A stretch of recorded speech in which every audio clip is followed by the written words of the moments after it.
নমস্কার, আই বাংলা থেকে আমি শুভাশিস। ডক্টর ফুয়াদ হালিম আপনারা দেখতে পাচ্ছেন। আমি কেন ফুয়াদদার কাছে এসেছি সেটা একটু বলে দিই, কারণ ফুয়াদদা ইরানি আমরা যেগুলো বলে থাকি সম্পৃক্ত, ওনাদের সাথে যোগাযোগ আছে। এই যে ইরান ইসরায়েল আমেরিকা যুদ্ধ হয়ে গেল বা এখন এই মুহূর্তে থেমে আছে বলতে পারি, আমি সেইটা নিয়ে আলোচনা করব। তার সাথে আর একটা জিনিস আমাদের রাস্তাঘাটে যেটা অহরহ শুনতে হয় সেটা হচ্ছে মুসলিম সমাজ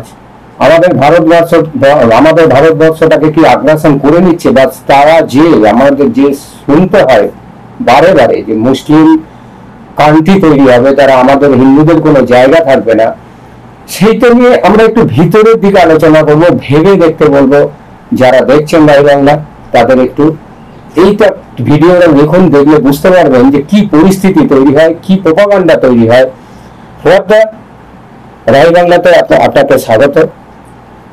এই যে ইরান ইরাক যুদ্ধ হয়ে গেল, সেই যুদ্ধের যে পরিণতি সেখানের দিকে না গিয়ে আমি যে ভারতবর্ষে যেটা বললাম, যে ভারতবর্ষে দাঁড়িয়ে আমাদের বারবার শুনতে হয় যে মুসলিমরা এই ভারতবর্ষটাকে তাদের একদিন মুসলিম সাম্রাজ্য করে নেবে, কিংবা সারা পৃথিবীটাই একদিন মুসলিম সাম্রাজ্য হয়ে যাবে। এটা কতটা আমাদের ইরান প্যালেস্তাইন যুদ্ধ যদি আমরা বিশ্লেষণ করি, চোখে আঙুল দিয়ে দেখিয়ে দিয়েছে এটা কি ভুল ধারণা মানুষের, সেইটা সম্পর্কে যদি একটু বলেন।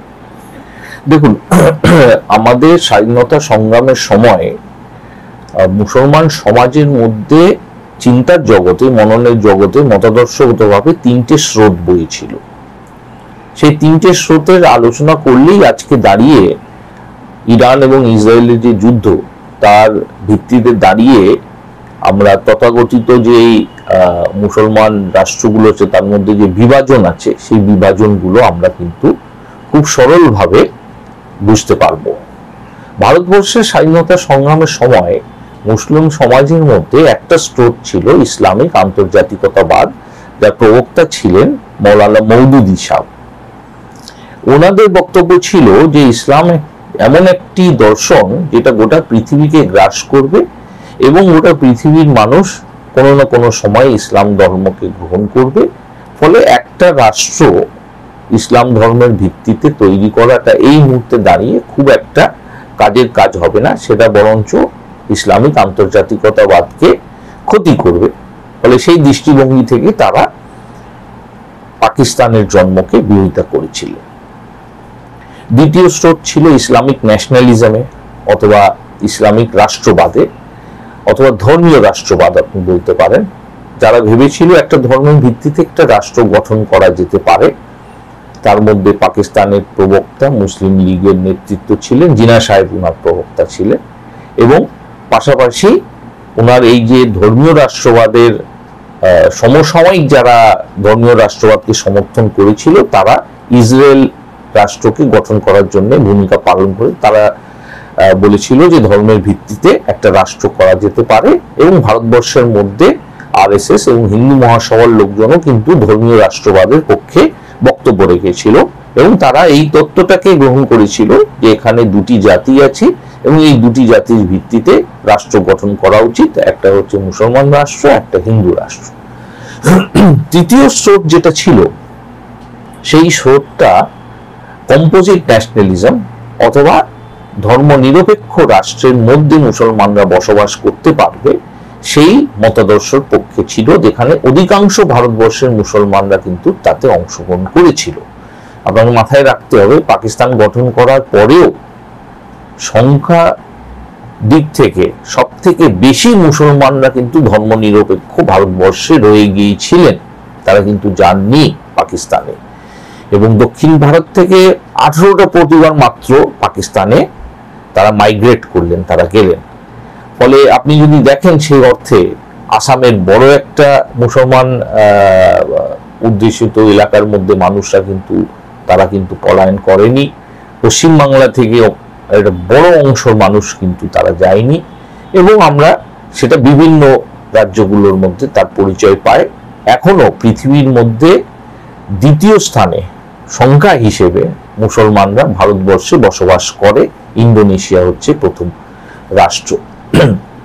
এই যে দর্শনটা ছিল, এই দর্শনের পরিপ্রেক্ষিতে আপনি যদি দেখেন যে মধ্যপ্রাচ্যের মধ্যে যেটা ঘটছে, একদিকে ইউএসএ ইসরায়েলকে সমর্থন করছে, আপনি বলতে পারেন সরাসরি ভাবে কাতার সমর্থন করছে, ইউনাইটেড আরব এমিরেটস অন্যভাবে সমর্থন করছে, ইজিপ্ট যেটা ইসরায়েলের সঙ্গে একাধিক যুদ্ধের সঙ্গে লিপ্ত হয়েছে, তারা কিন্তু যখন ত্রাণ সামগ্রী নিয়ে খ্রিস্টান মিশনারিজরা ইজিপ্ট পেরিয়ে যখন ফিলিস্তিনে প্রবেশ করার চেষ্টা করছে গাজা পট্টিতে, তখন একটা হচ্ছে মুসলমান রাষ্ট্র, মুসলিম ব্রাদারহুড প্রভাবিত হচ্ছে যে ওখানে রাষ্ট্র ব্যবস্থা আছে, তারা ওদেরকে আটকাচ্ছে, ত্রাণ পৌঁছানো দেওয়ার সুযোগ করে দিচ্ছে না, পথ খুলে দিচ্ছে না, রাস্তা খুলে দিচ্ছে না। বাহরেন একটা ইসলামিক রাষ্ট্র, তারা হচ্ছে ইসরায়েলের পক্ষে দাঁড়িয়েছে, সৌদি আরবিয়ান নীরবতা পালন করছে, দনমন করছে এখানে। এবং এই পরিবেশের মধ্যে এই যে ইসলামিক আন্তর্জাতিকবাদ যেটা আছে, আপনি যেটা বললেন ওটা পৃথিবীর মধ্যে গ্রাস করবে, তার কিন্তু পরিচয় পাওয়া যাচ্ছে না। অন্যদিকে মুসলমান সমাজের মধ্যে যে মূল দুটি অংশ আছে, শিয়া সুন্নি, আমরা দেখছি প্যালেস্তাইন হচ্ছে সুন্নি মেজরিটি, তাকে সমর্থন করছে আমাদের শিয়া মেজরিটি ইরান। ফলে এই পরিস্থিতির মধ্যে দাঁড়িয়ে আমরা যেটা লক্ষ্য করতে পারছি যে এই যে ইসলামিক আন্তর্জাতিকতাবাদের কিন্তু কোনো বাস্তব ভিত্তি কিন্তু পৃথিবীর মধ্যে নেই। তত্ত্বগতভাবে একটা আশা থাকতে পারে, আকাঙ্ক্ষা থাকতে পারে, কিন্তু তার হচ্ছে মাটিতে কোনো হচ্ছে পরিচয় আমরা পাচ্ছি না। এবং ইসলামিক সমাজ সেই অর্থে অত মুসলিম সমাজ হচ্ছে, মুসলিম রাষ্ট্রগুলো কিন্তু ইসরায়েলকে কেন্দ্র করে, ফিলিস্তিনকে কেন্দ্র করে দুটো শিবিরের মধ্যে ভাগ হয়ে গেছে। এটা হচ্ছে গ্রাউন্ড রিয়ালিটি, মাটির মধ্যে যে বাস্তবতাটা রয়েছে। ভারতবর্ষের মধ্যে সমতুল্যভাবে আপনি যদি দেখেন, তাহলে আপনি যদি খিলাফত মুভমেন্ট দেখেন, যখন ইংরেজরা খিলাফত ব্যবস্থাকে ধ্বংস করার জন্যে, তুরস্কের প্রভাবকে দুর্বল করার জন্যে সৌদি আরবিয়াতে আল সৌদ পরিবারকে তারা মক্কা এবং মদিনার উপরে কর্তৃত্ব কায়েম করার জন্য যে সুযোগ করে দিয়েছিল, সেই সুযোগের মাধ্যমে গোটা পৃথিবীতে যে খিলাফত মুভমেন্ট আন্দোলন তৈরি হয়েছিল স্বাধীনতার পূর্বে, তখন ভারতবর্ষে সেই খিলাফত মুভমেন্ট যেটা তৈরি হলো ব্রিটিশ ভারতবর্ষে, মানে ব্রিটিশের অধীনে যে ভারতবর্ষ ছিল, তখন হচ্ছে পৃথিবীর সব থেকে বেশি মুসলমানরা এখানে বসবাস করতেন। তখন ইন্দোনেশিয়া প্রথম রাষ্ট্র হয়নি মুসলমান মানে পপুলেশন সংখ্যার আঙ্গিকে, তখন ব্রিটিশ ইন্ডিয়ার মধ্যে সব থেকে বেশি মুসলমানরা বাস করছে পৃথিবীর মধ্যে সংখ্যার দিক থেকে। তখন ব্রিটিশ ইন্ডিয়ার মধ্যে যে আন্দোলন তৈরি হয়েছিল খিলাফত মুভমেন্ট, সেই মুভমেন্টের নেতৃত্ব তারা কিন্তু একটা ধর্মের নিরপেক্ষ দৃষ্টিভঙ্গি থেকে সংগঠিত হয়েছিল।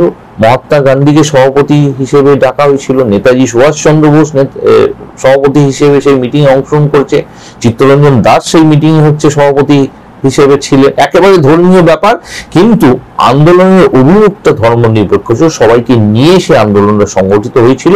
এবং খিলাফত মুভমেন্ট থেকে একটা হচ্ছে ভারতবর্ষের স্বাধীনতা সংগ্রামের একটা মূল স্রোত বয়ে এসেছিল, এবং সেই স্রোতের মধ্যে থেকে একটা অংশ কমিউনিস্ট পার্টি তৈরি করার হচ্ছে সক্ষম ভূমিকা পালন করেছিল।